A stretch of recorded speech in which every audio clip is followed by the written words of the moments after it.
6 consejos de mujer antes de ser madre. Y son consejos importantes para todas las épocas, ¿verdad? Porque ustedes dirán, bueno, ahora la evolución de la vida nos lleva, pero no, hay cosas troncales que deben mantenerse para que la familia continúe, ¿verdad? Como la célula de la sociedad. Y la principal institución, por otro lado, que el hombre conoce al llegar a esta tierra. Y el primero es, ser madre no es una obligación. Hay un estigma en la mujer que le indica, sos mujer, pues tienes entonces que ser madre. Y esto en realidad es un error. Es un error por 2 razones. Muchas mujeres no desarrollamos el instinto materno, porque el instinto materno no existe por sí solo. Nosotros creemos que es así, pero lo que existe es una inclinación a la reproducción de la especie, a reproducirnos. Por eso ese reloj biológico a los 35, 40 que nos dice, bueno, hay que casarse, hay que tener hijos. Y entonces muchas mujeres lo hacen sin quererlo, y después vienen los problemas. El segundo tema importante de la mujer es que en muchos casos es muy exitosa profesionalmente, es exageradamente exitosa, se siente bien con ese éxito y está en duda, bueno, pero yo voy a tener que renunciar a parte de esto que me da placer, de este éxito, para ser madre. Y entonces no debemos allí, tenemos que demorar la maternidad, porque la maternidad es la cosa más importante de nuestra vida cuando decidimos tener hijos. Estamos criando los próximos científicos, estamos criando los próximos, las personas que pueden hundir al mundo lo pueden salvar. Entonces tenemos que tener mucho cuidado, lo que nos lleva al segundo consejo, y acá me detengo. La maternidad es intransferible. ¿Qué quiere decir esto? Que una vez que uno tiene un hijo debe ser consciente que hay que ocuparse, por lo menos en los años fundacionales, de 0 a 6 años, que son los años en donde aprendemos todo. Y más allá de esos 6 años no hay mucho más que podamos agregar. Y entonces nosotros creemos que tenemos un hijo y total lo puede criar la abuela y la tía, y si tengo dinero, una buena nani, ¿verdad? O tal vez no tengo dinero y pongo todo mi sueldo en una nani para que me lo cuide, ¿verdad? Y esto es realmente un problema que está basado en un proverbio africano que dice que para criar a un niño hace falta toda una comunidad, hace falta una aldea. En realidad, lo que los pueblos primitivos, porque esto es un concepto aplicable a los pueblos africanos, lo que quiere implicar es que la comunidad entera apoya a la madre. Pero en los pueblos primitivos, y ahora vamos a pasar a una investigadora, en los pueblos primitivos la madre es la que se ocupa del nacimiento a los 6 años. Y después, claro, lógicamente, viene la comunidad, la familia extensa, los abuelos, los tíos, que apoyan a la madre, ¿verdad? En nuestras civilizaciones, la educación, las instituciones educacionales, el gobierno que tiene que velar por esa mujer para que pueda quedarse más tiempo con el hijo, y que esto no está sucediendo adecuadamente. Y vemos entonces que Beverly Strassman de la Universidad de Michigan es la primera que ha hecho un estudio impresionante al respecto, un estudio longitudinal, 25 años con adolescentes, estudiándolos en las tribus Dogon de Mali, en África Occidental. Y entonces ella descubre que esto de que la abuela y la tía lo críe, esto es una cosa que hemos inventado nosotros, que hemos pervertido la relación entre la naturaleza y de la naturaleza de la madre con el hijo. Hemos pervertido eso, hemos transformado la maternidad en una maternidad virtual, en una maternidad a distancia, en lugar del consuelo personal, el cuerpo a cuerpo, estamos dando lamentablemente objetos para que el niño se calme, o esta crueldad que acá sucede mucho en los Estados Unidos, que el niño tiene que tranquilizarse solo, tiene que llorar hasta que se canse y así se va a dar cuenta. Esto es una crueldad, ¿verdad? Y entonces no sucede en los pueblos, entre comillas, primitivos. Y entonces ella descubre que solo la madre en estos pueblos, porque estudió además junto con otros investigadores a 17 aldeas más, solo la madre es esencial para que el niño sobreviva los 5 primeros años.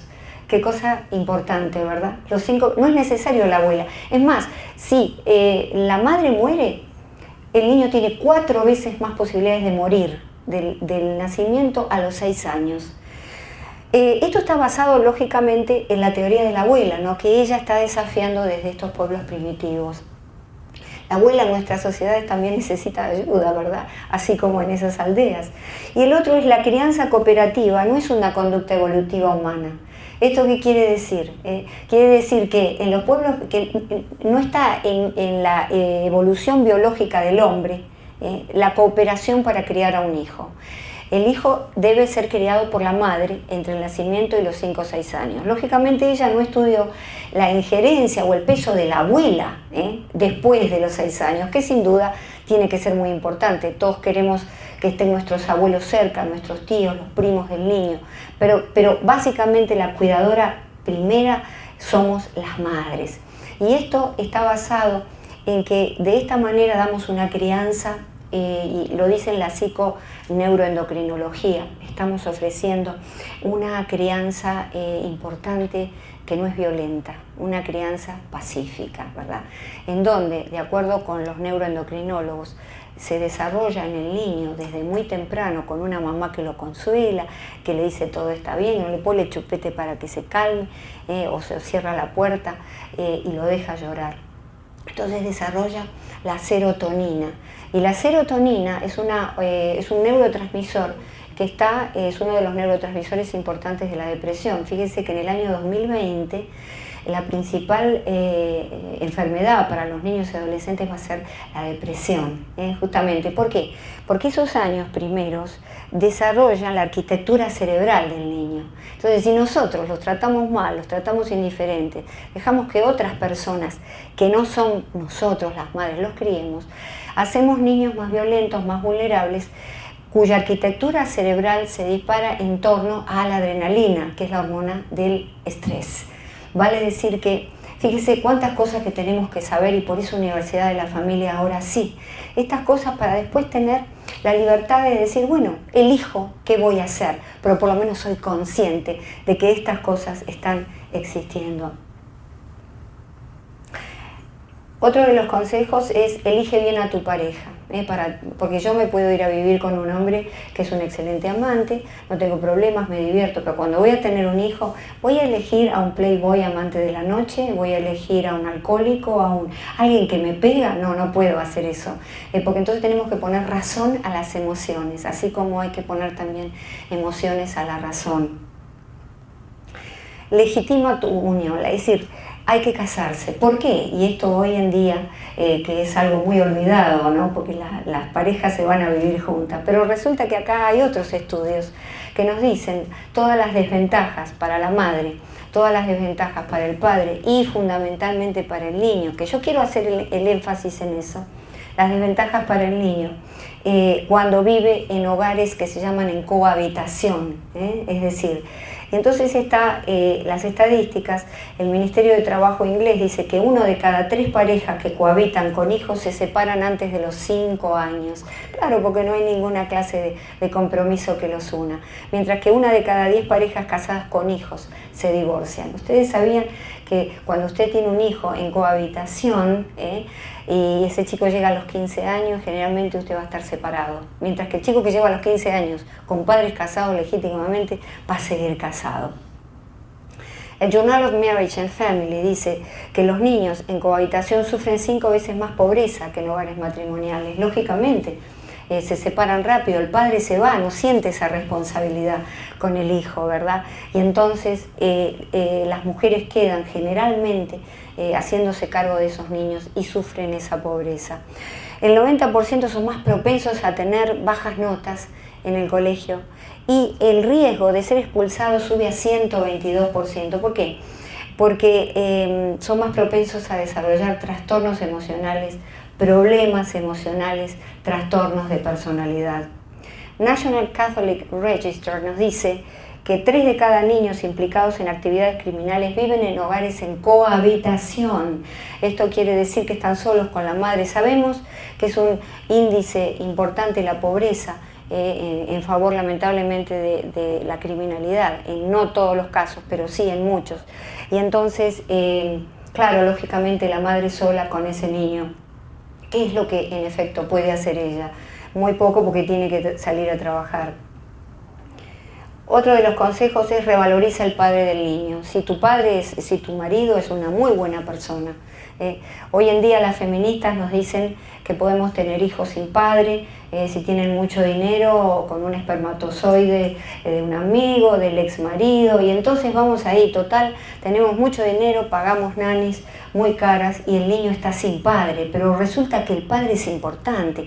El feminismo realmente no ha sido más que un partido político de oposición que nos ha vendido una pesadilla para la mujer y sobre todo para nuestros niños. El padre es importante, puede ser un muy mal marido y tú no te llevas bien y no te gusta, pero debes permitir que sea un buen padre, y no permitir el síndrome de alienación parental, que es hablar mal de ese padre. Tu padre fue esto, fue lo otro, y envenenamos la mente de ese chico, ¿verdad? Tenemos que permitir llegar a un acuerdo con nosotros mismos, las mujeres, ¿no? Muy en especial, y no permitir que esto suceda. Diseña un plan financiero antes de casarte y volvemos al primer consejo. Para poder estar con ese niño 70% del tiempo, pasar de un tiempo completo de trabajo a un tiempo parcial de trabajo, necesitamos tener un plan financiero, además de comprar los pañales. A 5 años, 6 años, que recuerden son los años fundacionales, la madre tiene que estar. Entre 0 y 36 meses se producen hitos de desarrollo muy importantes. Entre 36 meses y 6 años entra el padre. Qué importante, el padre que coloca al niño en la sociedad, es la ley del padre que muchos autores han hablado y que nosotros desoímos en esta sociedad donde las diferencias de sexo han caído en desuso. Pero tenemos que revitalizarlas. El padre tiene una función y la madre tiene otra. Y entonces eso tenemos que darle el valor necesario.